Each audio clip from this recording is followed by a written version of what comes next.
Welcome back, Sinister Seekers, to another episode of Studio Sinister.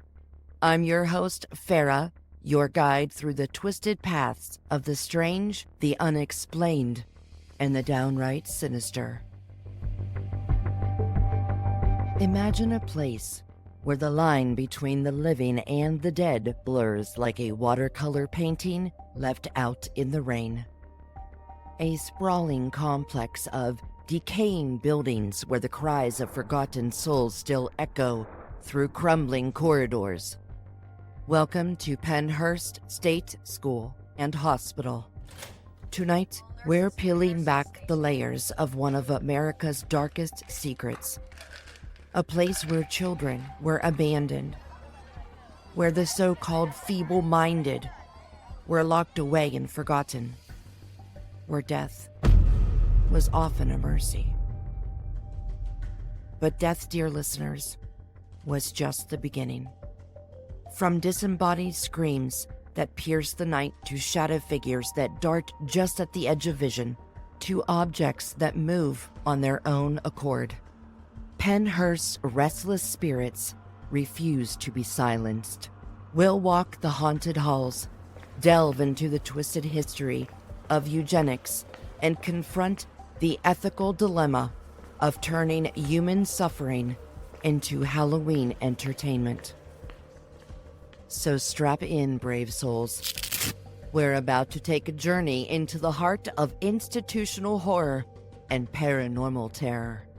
This is Studio Sinister, and tonight, we're checking into Pennhurst.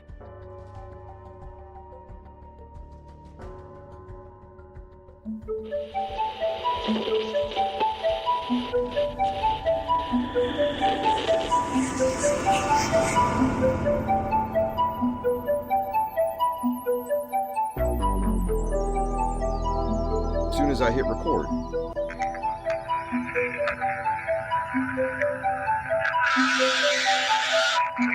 That was like a growl. Like crawling up the ceiling and just checking us out for a second. Yeah. Like a black, non-human entity. I don't know.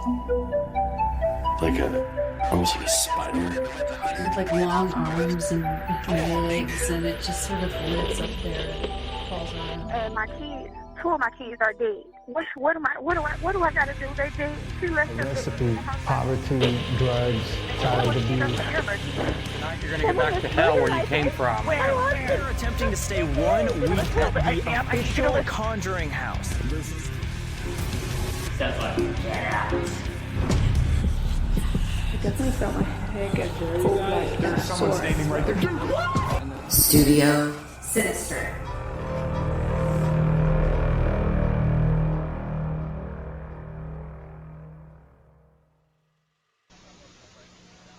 These are some of the sights and sounds of Pennhurst, the state institution for the mentally retarded. It's located in Spring City, Chester County. In 1908, when the institution first opened, the man in charge bitterly complained to the state that the conditions were already overcrowded. He transferred many of the patients to Q1, a classroom building. Many of them are still there. In the 18th century, the mentally retarded were often ignored, punished, and exploited. Today, things are supposed to be different. November 23rd, 1908. The air is crisp with autumn chill as the Eastern Pennsylvania State Institution for the Feeble-Minded and Epileptic opens its doors. The building stands proud against the sky, a beacon of progress and scientific advancement. Or so they thought. If only those first patients knew what horrors awaited them behind those grand facades. If only they could see the future, decades of neglect, abuse, and suffering that would seep into the very foundations of this place. Pennhurst was born out of the eugenics movement, a pseudoscience that believed in improving the human race by controlled breeding. The idea was to segregate those deemed unfit from society, preventing them from reproducing. Let that sink in, dear listeners. Children as young as 2 years old, torn from their families and locked away. Their crime? Being different, being disabled, being inconvenient. But perhaps the most chilling aspect of Pennhurst was its classification system. Upon arrival, patients were labeled as either imbecile or insane, terms that would determine their fate within the institution's walls. Those deemed imbecile were considered trainable and put to work. The insane, however, were often left to waste away in overcrowded, understaffed wards. For the most part, dedicated, but even the most sincere people can be pushed beyond their professional capabilities. One case in point are the physicians. There are only 9 MDs and 2 psychiatrists working at the institution on a full-time basis. They are responsible for 2,800 sick children, society's children. This fact sometimes forces medical personnel to work beyond their limitations and serve as disciplinarians. One case in point, Dr. Jesse Fear, a medical doctor. I question him on just how he handles patients with behavior problems.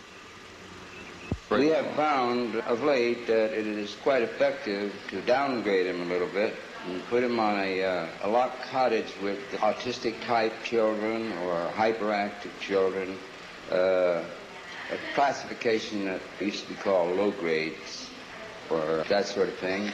And it offends their dignity somewhat. They don't like it. Well, you offend their dignity on purpose by putting them on this profoundly retarded ward. In other words, say a child with an IQ of, say, 69 or so would be put in a cottage with children with an IQ of 10 or 20, and this is how you lower their dignity. Do you find this an effective measure? We have found it in some cases to be effective, but in other cases, why, it doesn't work out. Doesn't this degrade the person who is being disciplined to the point that he may regress?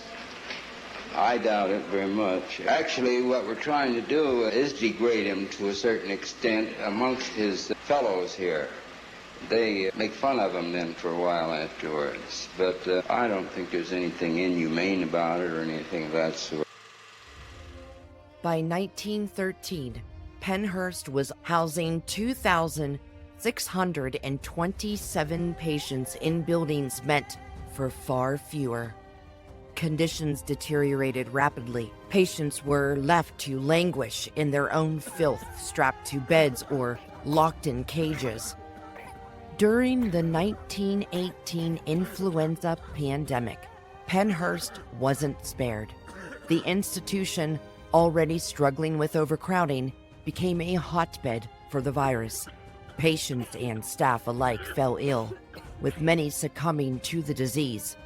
The morgue, a small building on the outskirts of the property, was overwhelmed. One former orderly shared a chilling account. The flu hit us like a tidal wave. We ran out of beds, out of medicine, out of hope. The dead and dying were everywhere. We started using empty rooms as makeshift morgues. The smell, I'll never forget that smell. In the years following the pandemic, Pennhurst instituted stricter quarantine procedures. New arrivals were isolated for weeks before joining the general population. But in an ironic twist, these isolation wards often became dumping grounds for the most severely disabled patients, hidden away from prying eyes. And then there were the medical experiments. While not as infamous as some other institutions, Pennhurst wasn't immune to the unethical practices of its time. Patients were often used as guinea pigs for new treatments, their inability to consent ignored or deemed irrelevant. One particularly disturbing practice was the use of hydrocephalus treatments. Children with this condition, which causes fluid to build up in the brain, were subjected to painful and often ineffective procedures, all in the name of progress. One disturbing practice was the use of radiation experiments on children. Under the direction of Dr. Albert Kligman, who would later gain notoriety for his unethical prison experiments. Children at Pennhurst were exposed to radioactive substances. The long-term effects of those experiments remain unknown. But perhaps one of the most chilling aspects of Pennhurst history was its self-sufficiency program.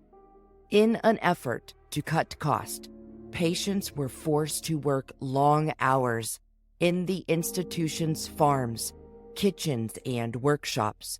This labor, often dangerous and always unpaid, was justified as therapy. Themselves, by which they are able to use for books, magazines, things of their own choice.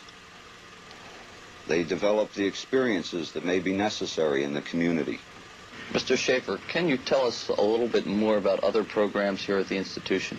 Yes, there are many programs at Pennhurst to enhance the dignity and worth of the residents within the institution. We are very proud of these.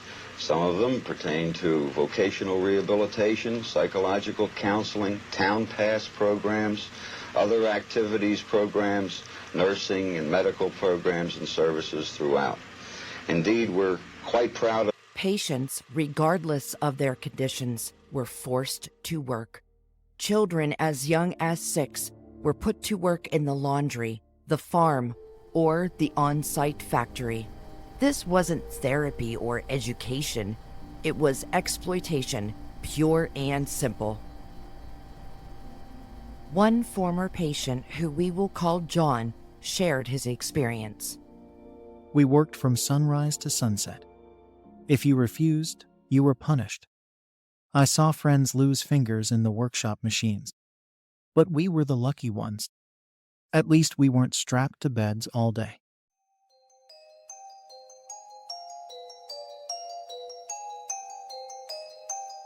But it wasn't just the patients who suffered. The staff, overworked and underpaid, often became desensitized to the suffering around them. Some turned to cruelty as a coping mechanism. Others simply shut down, going through the motions without really seeing the humanity in their charges. One former nurse shared a chilling account. I started fresh out of nursing school. I thought I was going to help people. But the reality, it really broke me. The screams at night, the blank stares, the feeling of utter hopelessness. I left after 6 months. But those memories, they never leave you. Attendance pay should be increased from the present $75 per week to at least $100 per week. A crash program is needed to refurbish old buildings, and new ones should be built to replace the ones that should be condemned. There are 900 women in Pennhurst. However, there is no gynecologist on the full-time staff. There are only 11 teachers employed at the institution, and none of them is certified in special education. Even though some choose to degrade and castigate the children, a number of the patients manage to hang on and maintain their faith in other human beings, as well as something of a higher order.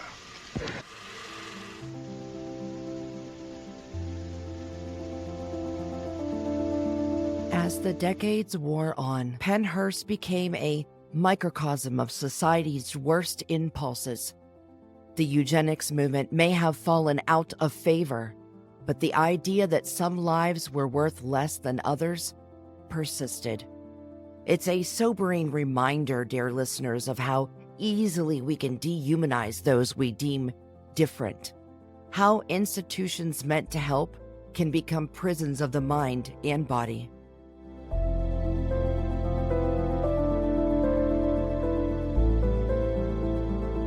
Let's also not forget the other health crises that plagued Pennhurst. Outbreaks of dysentery were common, fueled by unsanitary conditions and contaminated water. In the 1950s, a violent strain tore through the institution, claiming dozens of lives. But perhaps most insidious were the slow killers malnutrition, and neglect. Many patients, those unable to feed themselves, slowly wasted away. The hospital record shows a disturbing pattern of deaths attributed to failure to thrive, a euphemism for starvation. One former nurse, Maria Sanchez, recounted, "We had patients who hadn't seen sunlight in years. Their skin was like paper, their bodies twisted from lack of movement. Some would just lie in bed staring at the ceiling. Were they even alive? Sometimes it was hard to tell." But it wasn't until 1968 that the true horrors of Pennhurst were exposed to the world. CBS correspondent Bill Baldini's 5-part exposé, Suffer the Little Children, shocked the nation. I saw children with hydrocephalus strapped to their beds.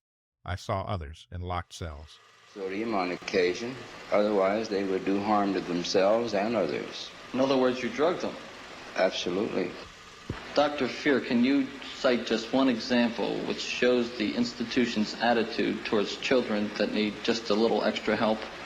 John is a problem that I think can be resolved if he is exposed to the right form of therapy.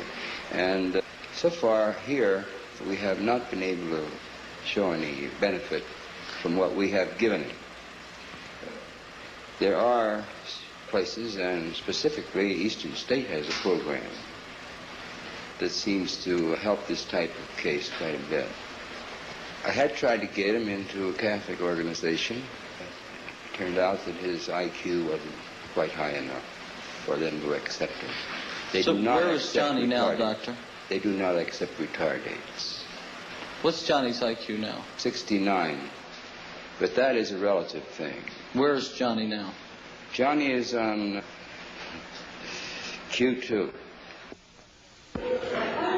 You have just heard about Johnny. He's been causing discipline problems here at Pennhurst, so they thought they would send him to Q2. We thought you would like to see where Johnny lives. Johnny, can you talk? Yes. Do you like it here at Pennhurst? No. Why not, John? There's... Let me ask you this, John. Do you remember living anywhere except Pennhurst? No. Do you like talking to the people up here? Yeah. Why, John? And they like to talk to me. How about the other kids, the ones that can talk? Do they like to talk to you, too? Yes. Do you like to talk to them better than the kids up here? Yes. Have you been talking more lately or less? Less. Why are you here in Q2, John? I did something I wasn't supposed to be doing. And so they punished you and put you here. Yes. Do they do this all the time to you, John? Yes. Johnny used to talk a lot more before he came to Q2, but ever since he's been here, he's talking less all the time. The images were haunting. Naked children huddled in corners, patients rocking back and forth, driven to madness by neglect, the stench of urine and feces permeating every frame. But even this exposé couldn't shut Pennhurst down immediately. It would take another 2 decades of lawsuits and public outcry before the institution finally closed its doors in 1987. But closing Pennhurst didn't lay its ghost to rest. Far from it. In the years since, Pennhurst has become a beacon for paranormal investigators and thrill seekers. The reports are enough to make your skin crawl. Disembodied screams echoing through empty corridors, shadow figures darting just out of sight, objects moving on their own, the sensation of being watched, of unseen hands grabbing at clothes. One investigator reported seeing a full-bodied apparition of a young girl, her eyes wide with terror, before she vanished into thin air. Another spoke of an oppressive feeling of sadness and anger that seemed to permeate the entire building. I reached out to my friends at Void Between Worlds Paranormal Investigation Group, who had conducted their own exploration of Pennhurst. Their firsthand experience adds another layer to our understanding of this infamous location. Let's hear what they encountered during their investigation in their own words. Here's what Bianca, a team member from Void Between Worlds, had to say about their time at Pennhurst. When we were going to Pennhurst, I could tell just by how the day started that it was going to be a really good night for us. I just knew it. When we arrived, I felt a lot of mixed emotions. When we made it to the first building, we felt there was someone there, and it was really dark out. We decided to set up with our flashlights. I saw a spirit of a man walking towards us from the room across from us. I felt excitement as I was trying to process what I just saw. Then, as soon as I said that I saw him, the flashlight in front of the doorway went off. In one of the buildings, we spoke to a young man named Brian. Our conversation with this young man was a little over 20 minutes. This encounter will always mean a lot to me. It seems that he did not like men. He told us that he is a teenager. He doesn't really like it at Pennhurst. He also said that the noises we were hearing are frequent, and they were just bats, and that we were a good distance away from them. He made us laugh as I asked him, "Would you rather be in the woods alone with a bear?" And he immediately said, "No." I really enjoyed talking to all of these spirits. I never felt any negativity, minus the tunnels. Leaving Pennhurst, I could not stop thinking about the conversations we had and the things that I had witnessed. I am truly amazed by this historical place and touched by the spirits that reside here. The paranormal activity at Pennhurst seems to reflect this dark history. Many visitors report experiencing sudden feelings of exhaustion or pain in their hands when entering the old workshops. One paranormal investigator, Sarah Jenkins, described her experience in the Mayflower building, once home to the most severely disabled patients. I felt a tug on my jacket. When I turned, I saw a child-sized shadow dark behind a rusted bed frame. The overwhelming feeling of sadness nearly brought me to my knees. Another hotspot for activity is the underground tunnel system connecting the buildings. These tunnels, once used to transport patients and supplies, now seem to be a highway for the restless dead. Mark Thompson, a security guard at Pennhurst, shared this chilling account. I was doing my nightly rounds when I heard what sounded like a gurney being rolled down the tunnel.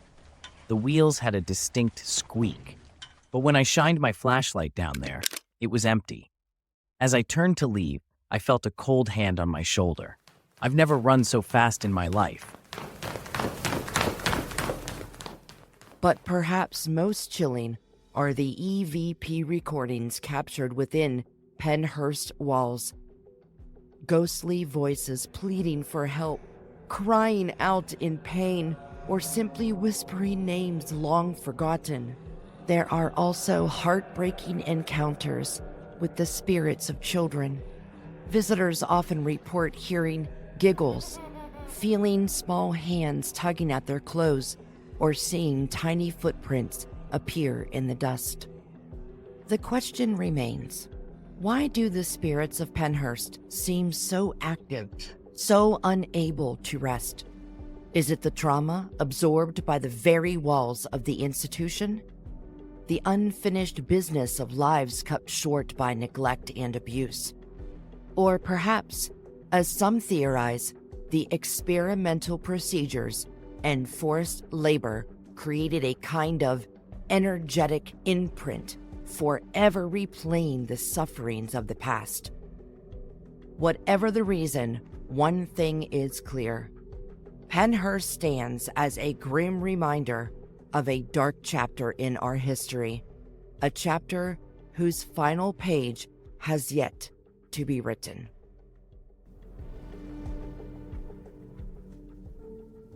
Today, Parts of Pennhurst operate as a Halloween attraction, a fact that has sparked heated debate. Is it right to profit from the suffering of those who lived and died here? Or does it serve to keep their stories alive, ensuring we never forget the horrors that once unfolded within these walls?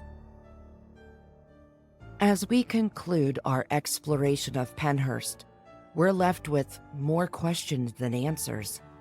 What becomes of a place so steeped in suffering?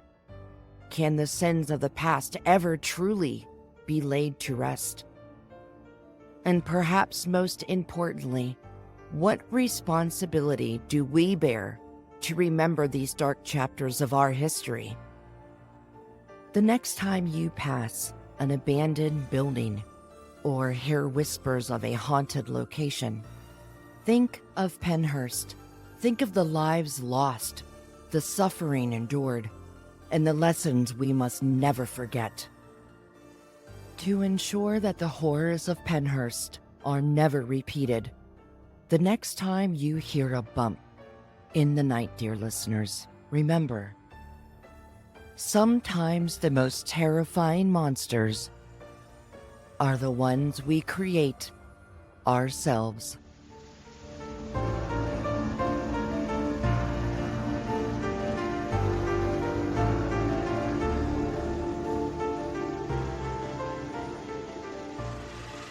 Even though some choose to degrade and castigate the children, a number of the patients manage to hang on and maintain their faith in other human beings, as well as something of a higher order.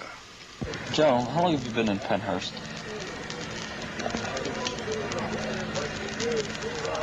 Do you know how long you've been here, Joe? That you remember? I was 19 when I first came back. How old are you now, Joe? 20. You want to go home? Yeah, I like to. Who's going to take you home? Nobody. Why, Joe? They don't want me to. You mean the people don't want you to go home with them? Nope. You mean your mother and father? My mother's in Longington, Virginia Hospital. I can't go down there and see her. Uh-huh. How about your daddy? No. He doesn't want you. Who loves you the most, Joe? My mother. Yeah? Who else? My father. Who cares about you?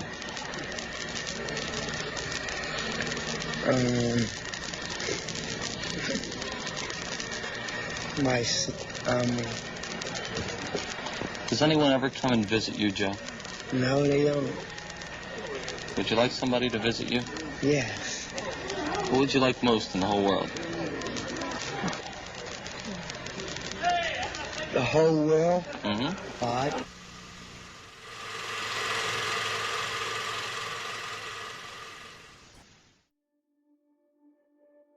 I hope you enjoyed today's twisted story. Make sure to follow us on your favorite streaming podcast platform so you never miss an episode. We're lurking around every corner on social media under our channel name, Sinister Syndicate. If you're enjoying Studio Sinister, we kindly ask that you leave us a rating or review.